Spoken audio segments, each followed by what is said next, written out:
নমস্কার বন্ধুরা, আশা করি আপনারা সকলেই ভালো আছেন।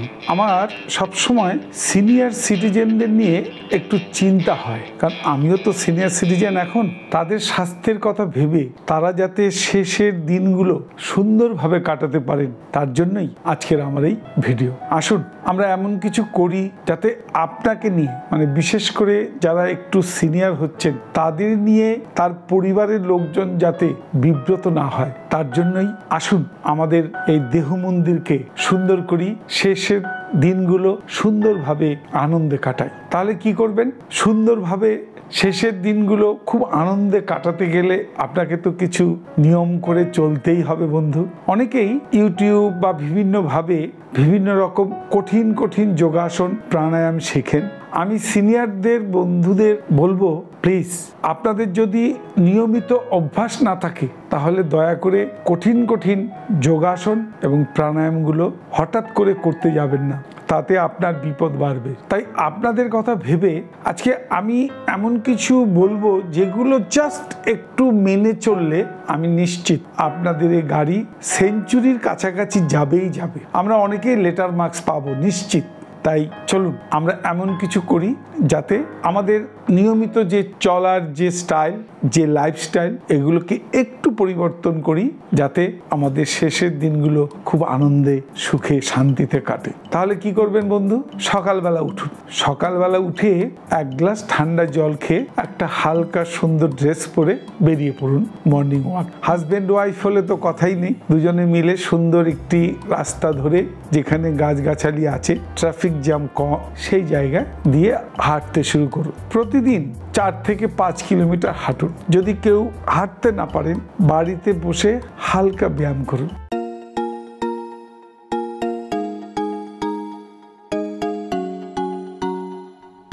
ছবিতে যাদের দেখছেন তারা অনেকেই সিনিয়র। তারা দীর্ঘদিন কিছু না কিছু সমস্যায় ভুগছিলেন। তারা দেখুন রোজ সকালে আমাদের এই যোগ সেন্টারে আসেন, এসে প্রায় ঘন্টা দেড়েক তাদের শারীরিক যে সাধনা, যোগ সাধনা করেন এবং তার ফলে কয়েক মাসের মধ্যেই তারা আশ্চর্যজনক ফল পেতে শুরু করেন। এবং বললে বিশ্বাস করবেন না, একজন অ্যাজমা পেশেন্ট তার এখন আর ইনহেলার নিতে হয় না। একজন মহিলা আছেন সবচেয়ে সিনিয়র, তিনি আগে বসলে উঠতে পারতেন না আর উঠে দাঁড়ালে বসতে পারতেন না, তিনি এখন খুব ইজিলি সব কিছু করতে পারছেন। এর থেকে আর কি আছে? সুগার, প্রেশার, এগুলো তো কোনো কথাই নেই। অম্বল, নানা রকম শারীরিক সমস্যা, এগুলো এই যোগ সাধনায় একদম সুন্দরভাবে চলে যায়। এবং আপনারা ছবিতে একটা বুঝতে পারছেন, তাদের বডি ল্যাঙ্গুয়েজ দেখেও বুঝতে পারছেন তারা কতটা আনন্দের সাথে এই রোজ সকালে আমাদের এই যোগ সেন্টারে আসেন এবং তারা এই যোগ সাধনা এখনো পর্যন্ত সুন্দরভাবে চালিয়ে যাচ্ছেন।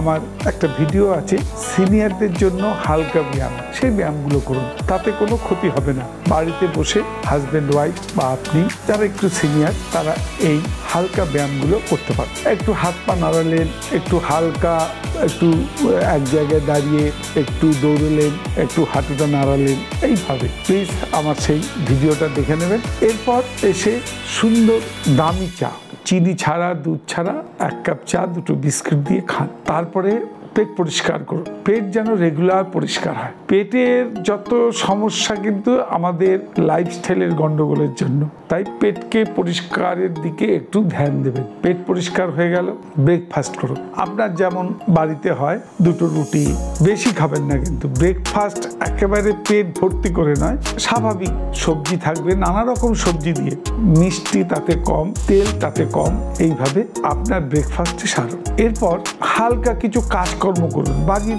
নানা রকম কাজ, যা করলে শারীরিক একটু পরিশ্রম হয় তাই করুন। এরপর আপনার নিজস্ব কিছু কাজ থাকতে পারে, অফিসিয়াল কিছু কাজ করব, আনন্দে থাকুন, সকলকে নিয়ে খুব আনন্দে, পজিটিভ, কাউকে কোনো রকম আঘাত দিয়ে, চিমটি দিয়ে বা এমন কিছু বলবেন না যা পরিবারে একটু অশান্তির সৃষ্টি হয়। সুন্দর কথা বলুন, মজা করুন, মজা করতে জানুন, হাসুন, সারাদিন হো হো করে হাসুন, হাসবেন।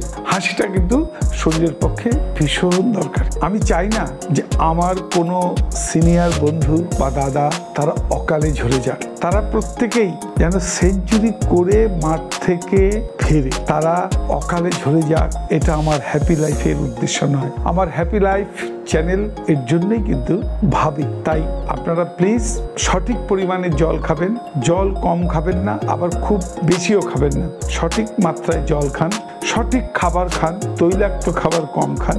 আপনার খাবারে যেন সমপরিমাণ সমস্ত রকম খাবার, কার্বোহাইড্রেট, প্রোটিন, ভিটামিন ইত্যাদি, একটু ফলের দিকে জোর দিন।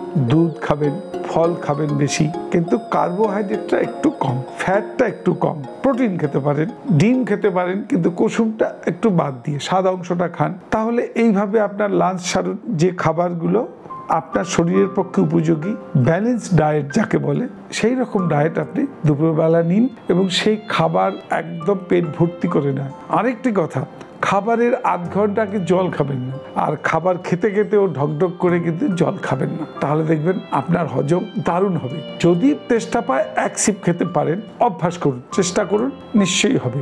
নেমন্তন্ন বাড়িগুলো একটু অ্যাভয়েড করুন এই বয়সে, যদিও খান একটু হিসেব করে খান। তাহলে বন্ধুরা, লাঞ্চ সারা হয়ে গেল, তারপরে একটু হালকা ঘুম দিতে পারেন, না দিলেই ভালো। দুপুরবেলা একটু হালকা ঘুম দিতে পারেন, না দিলেই ভালো। আপনার বিভিন্ন কাজকর্ম সেগুলো সারুন, কথা বলুন, মজা করুন। বিকেলবেলা আপনার স্ন্যাক্স, একটু চা, স্ন্যাক্স সামান্য, সেই একই নিয়ম, তেল, মিষ্টি, লবণ এইগুলো যেন একটু কম থাকে, স্ন্যাক্স হলো। এবার আপনি আপনার কাজকর্মের পরে রাতে, এই সকালবেলা ঘুম থেকে উঠে এবং রাত্রিতে বিছানাতে যাওয়ার আগে পর্যন্ত আপনাকে কিন্তু এই নিয়মগুলো পালন করতেই হবে। তাহলেই তো আপনারা সেঞ্চুরি করে মাঠ থেকে ফিরবেন, না হলে কিন্তু অকালেই ঝরে যেতে হবে। কিছু জিনিস আমাদের হাতের মুঠোর মধ্যে আছে, আর কিছু অজানা। তাই যেটা আমাদের হাতের মুঠোর মধ্যে আছে, যেমন আপনি যদি সুন্দরভাবে আপনার লাইফস্টাইলে একটু পরিবর্তন এনে সুন্দরভাবে চলেন, তাহলে আপনার দেহ মন্দির তো সুন্দর হবেই, আপনার এই গাড়ি সেঞ্চুরি করবেই করবে। তাই গাড়িতে উল্টোপাল্টা তেল, এলোমেলো খাবার খেয়ে এই দেহ মন্দিরটাকে নষ্ট করবেন না প্লিজ, আজ থেকেই। তাহলে নেমে পড়ুন, সকালবেলা উঠুন, যেভাবে বললাম মর্নিং ওয়াক করুন, হালকা ব্যায়াম করুন, হালকা কিছু যোগ প্রাণায়াম আছে ওগুলো করুন। হাজব্যান্ড ওয়াইফ সকালবেলা বেরিয়ে গেলে আরও ভালো। আসুন, পারলে ঈষদুষ্ণ 1 গ্লাস জল খান, ব্রেকফাস্ট করুন, ভালো চা খান, চিনি দুধ ছাড়া লাঞ্চ করুন, ডিনার করুন খুবই হালকা, যেন ভিখিরির মতো। ডিনার সবসময় হবে ভিখিরির মতো, যত হালকা। 2টো রুটির জায়গায় যদি 1টি রুটি হয় খুবই ভালো। বেশি খেতে যাবেন না, বিপদ ডেকে আনবেন না। রাতের খাবার শুয়ে পড়ুন, একটি হালকা প্রাণায়াম আছে, অনুলোম বিলোম, না হলেও একটু শোবার আগে মেডিটেশন করতে পারেন। মেডিটেশনটা নিশ্চয়ই আপনারা সকলেই জানেন। চোখ বন্ধ করে শুধু একটা সুন্দর চিন্তা নিয়ে আপনি কিছুক্ষণ বসে থাকুন। ঈশ্বরের নাম, ঈশ্বরের মূর্তি, আপনার মৃত মা বাবা, এমনকি আপনার বাড়ির ছোট ফুটফুটে কোনো সন্তানের মুখ, তার কথা ভেবে আপনি চোখ বুজে চুপচাপ 2 মিনিট, 3 মিনিট, 4 মিনিট, 5 মিনিট বসে থাকুন। বসে ঈশ্বরের নাম নিয়ে আপনি শুতে চলে যান। আবার একই নিয়মে চলতে থাকুন। আপনার এইভাবেই লাইফস্টাইলে পরিবর্তন এনে আপনার গাড়ি নিশ্চিতভাবে 100 বছরের যে গাড়ি, তাকে সেই জায়গায় নিয়ে যান। আপনি সেঞ্চুরি করবেনই করবেন। লেটার মার্কস তো অবশ্যই পাবেন সেঞ্চুরির দিকে। চলুন বন্ধুরা, আমরা সবাই একই সঙ্গে আমরা কাল থেকেই শুরু করি, যাতে সবাই সেঞ্চুরি করি। আপনারা সবাই ভালো থাকুন, হ্যাপি লাইফ এই চ্যানেলের এটাই উদ্দেশ্য, আমরা সবাই ভালো থাকবো। আর একটি অনুরোধ, আমার এই ভিডিওটি যদি ভালো লাগে প্লিজ লাইক করবেন, কমেন্ট করবেন, সাবস্ক্রাইব করবেন।